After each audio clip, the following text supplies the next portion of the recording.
Shalom Bapak Ibu Saudaraku, jumpa kembali dalam khotbah Kristen hari ini bersama saya, Pastor Fani Paendong.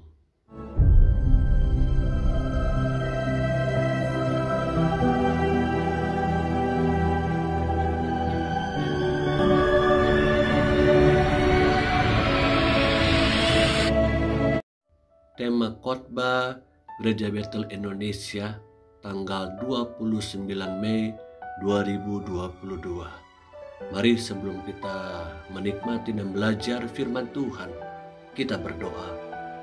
Tuhan Yesus, terima kasih buat hari ini. Kasih dan kemurahan Tuhan, kesetiaan Tuhan yang kami bisa nikmati hari ini semua karena anugerah Tuhan. Bukan karena kuat gagah hebatnya kami, tapi karena Tuhanlah yang membuat kami ada sampai hari ini. Bahkan Engkau pun yang sudah memelihara sepanjang malam kami beristirahat. Dan pagi ini kami bisa menikmati rahmat-Mu yang baru, tuntunan-Mu yang baru. Berfirmanlah bagi kami, karena kami butuh firman Tuhan, perlu firman Tuhan. Kami beri hidup kami untuk diproses dari hari ke hari, bahkan lewat setiap pergumulan, masalah hidup yang kami alami. Engkaulah kekuatan kami dan Engkaulah yang memberikan jalan keluar dalam hidup kami. Kami tidak mudah menyerah, kami terus berjalan maju bersama dengan Tuhan. Haleluya, haleluya, amin, amin. Pembacaan kita terambil dari surat Galatia pasal 5 ayat 16-26.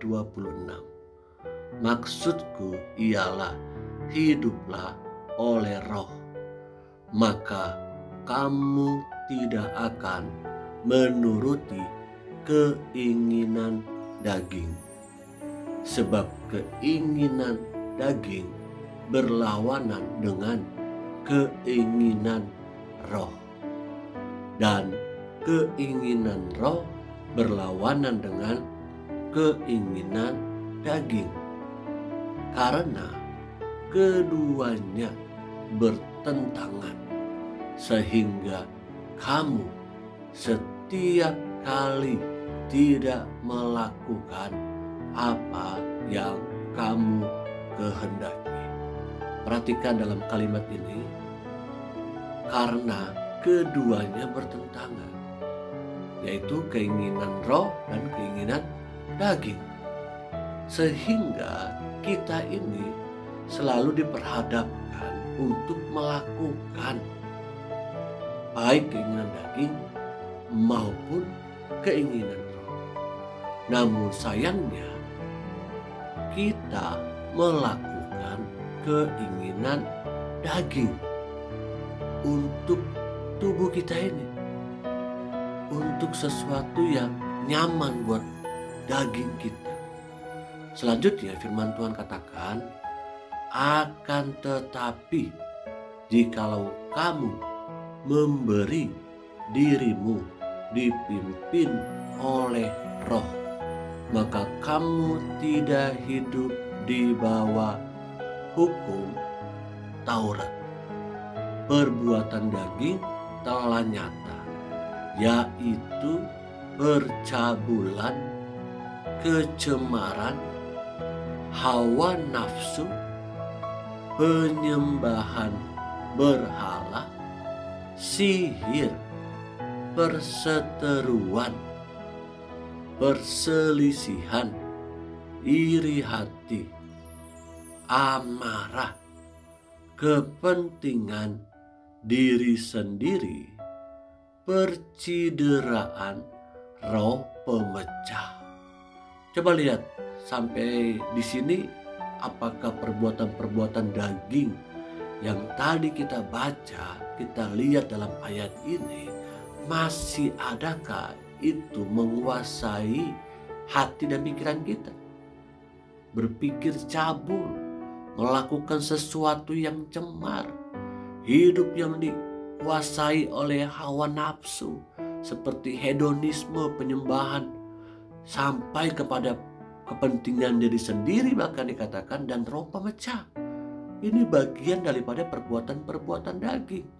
Selanjutnya dikatakan kedengkian, kemabukan, pesta pora, dan sebagainya. Terhadap semuanya itu, kuperingatkan kamu, seperti yang telah kubuat dahulu, bahwa barang siapa melakukan hal-hal yang demikian, ia tidak akan mendapat bagian dalam kerajaan Allah. Tetapi buah roh ialah kasih, sukacita, damai sejahtera, kesabaran, kemurahan, kebaikan, kesetiaan. Orang yang masih melakukan perbuatan-perbuatan daging dalam bagian ayat ini mengatakan, engkau tidak akan mendapat bagian dalam kerajaan Allah. Sulit mungkin untuk kita bisa lakukan. Namun ketika kita memberi hidup untuk menuruti keinginan-keinginan roh daripada keinginan-keinginan daging, maka kita akan menghasilkan buah roh. Buah roh begitu banyak dipaparkan. Di dalam ayat selanjutnya dikatakan buah roh itu adalah kelemah lembutan, penguasaan diri. Tidak ada hukum yang menentang hal-hal itu. Barang siapa menjadi milik Kristus Yesus, ia telah menyalibkan daging dengan segala hawa nafsu dan keinginannya. Jikalau kita hidup oleh roh, baiklah hidup kita juga dipimpin oleh roh. Dan janganlah kita gila hormat. Janganlah kita saling menantang dan saling mendengki. Saya percaya setiap kita adalah orang-orang percaya yang sudah ditebus dengan darah Kristus yang sangat mahal. Sudah sejatinya kita ini hidup menjadi kepunyaannya Kristus, bukan lagi kepunyaan diri kita sendiri. Tidak lagi mencari kesenangan kepentingan diri sendiri, tapi yang kita utamakan, yang kita cari adalah kesenangan Kristus. Ketika kita bangun pagi hari melihat matahari, maka kita akan mencari kepentingan-kepentingan Kristus. Hingga kita akan beristirahat di malam hari, menutup hari, maka kita pun mencari kesenangan-kesenangan Kristus. Ada amin? Ya, carilah perkara-perkara yang di atas. Pikirkanlah perkara-perkara yang di atas. Dahulukanlah perkara-perkara rohani, perkara-perkara yang berujung kepada kehidupan kekal, bukan yang berakibat membawa kita kepada hukuman kekal, kematian kekal. Oke, lalu bagaimana cara kita bisa hidup di dalam roh? Menjadi sebuah pertanyaan bagi kita saat ini adalah, bagaimana Pak saya dapat memiliki buah roh? Adakah cara yang harus saya lakukan selama saya masih diberikan nafas hidup oleh Tuhan? Saya rindu sekali Pak untuk saya hidup menghasilkan buah roh, untuk saya hidup maksimal bagi kerajaan Allah. Saya ingin mendapatkannya. Oke, baik, kita akan melihat satu persatu. Yang pertama, caranya adalah hiduplah menurut Roh Kudus. Dalam ayat 16 sampai dengan ayat 18 tadi kita sudah membacanya. Keinginan daging tidak dapat menyatu dengan keinginan roh. Lawan keinginan daging dengan keinginan roh. Jadi ketika kita mau hidup menghasilkan buah roh, jangan beri celah, jangan kasih kesempatan untuk keinginan daging kita menguasai, bahkan muncul begitu banyak hawa nafsu di dalam hasrat hati dan pikiran kita. Tapi berilah makan roh kita untuk dapat kuat mampu melawan keinginan-keinginan daging. Contohnya, apakah Bapak Ibu Saudara masih saat ini rutin untuk membaca firman, berpuasa, berdoa, memberi waktu untuk hal-hal seperti itu, atau kita lebih banyak memberi waktu untuk nonton, ya anak-anak muda untuk mabar, ya jalan-jalan, kulineran dan lain sebagainya. Itu boleh-boleh saja dilakukan, tapi jangan sampai mengambil waktu kita lebih banyak sehingga waktu kita untuk melakukan perkara-perkara rohani yang tadi saya sebutkan berujung kepada kehidupan kekal jadi berkurang. Jadi keinginan daging yang lebih banyak kita prioritaskan, kita tempatkan dalam hidup kita. Sulit mengampuni, sulit memberi, sulit untuk bisa mengasihi. Ya ini kan bagian daripada keinginan-keinginan daging. Tapi keinginan roh apa? Ya membuka hati untuk memberi, mengampuni, membuka hati untuk melayani pekerjaan Tuhan. Amin. Yang kedua, caranya adalah menyalibkan keinginan daging. Dalam ayat 24 tadi sudah dijelaskan. Menjadi milik Kristus harus disalibkan keinginan daging dan segala keinginannya. Menjadi milik Kristus tidak otomatis kita bisa dengan mudah melakukan keinginan-keinginan roh. Kita masih hidup dalam dunia, kita masih harus diperhadapkan begitu banyak tantangan, rintangan. Berjuang terus dari hari ke hari, melakukan kehendak Allah. Karena jika kita tidak melakukan kehendak Allah, maka yang kita lakukan adalah dosa.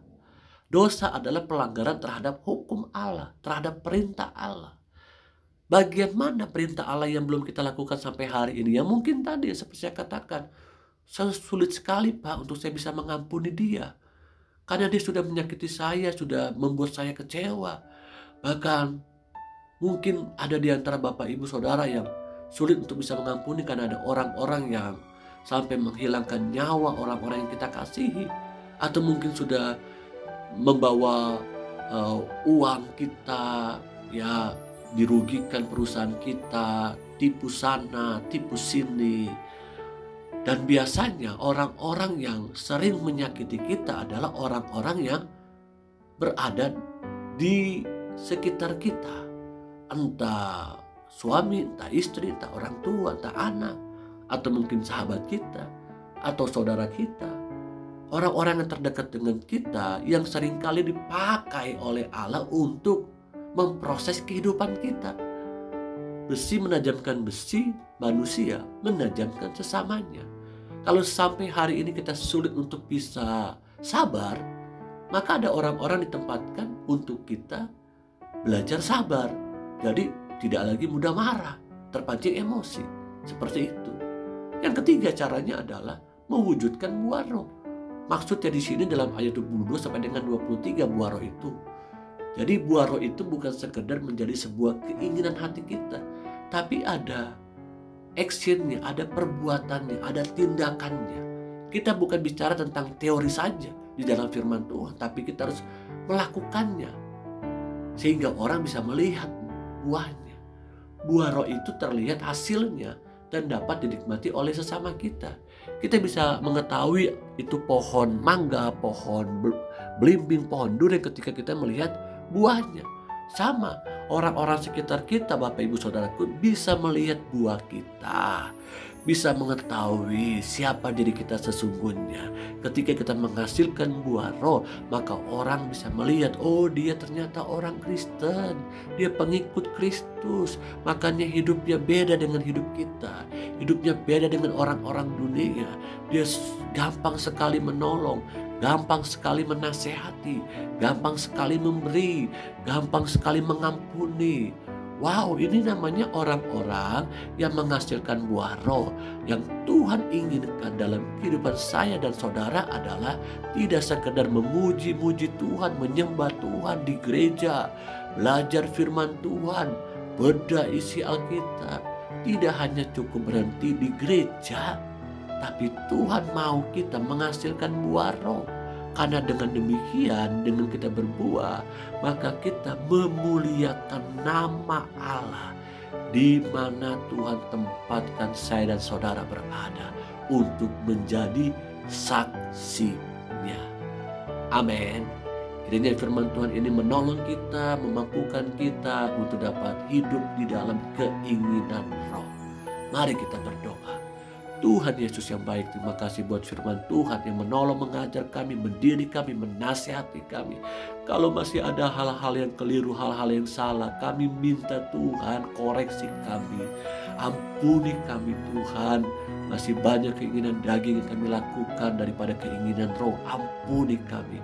Kami butuh firman Tuhan yang terus mendidik, mengajar kami, dan Roh Kudus yang menuntun kami. Mari buka hatimu, angkatlah tanganmu. Terimalah kasih karunia Allah Bapa, cintanya lewat Yesus Kristus putranya yang tunggal, pertolongan penghibur Roh Kudus menyertai hidupku dan hidupmu hari ini sampai selama-lamanya. Yesus datang kali yang kedua. Yang sakit disembuhkan, yang sedih dihiburkan, yang terikat terhadap dosa dimerdekakan, yang mengalami jalan buntu ekonominya dipulihkan oleh Tuhan Yesus. Haleluya. Amin.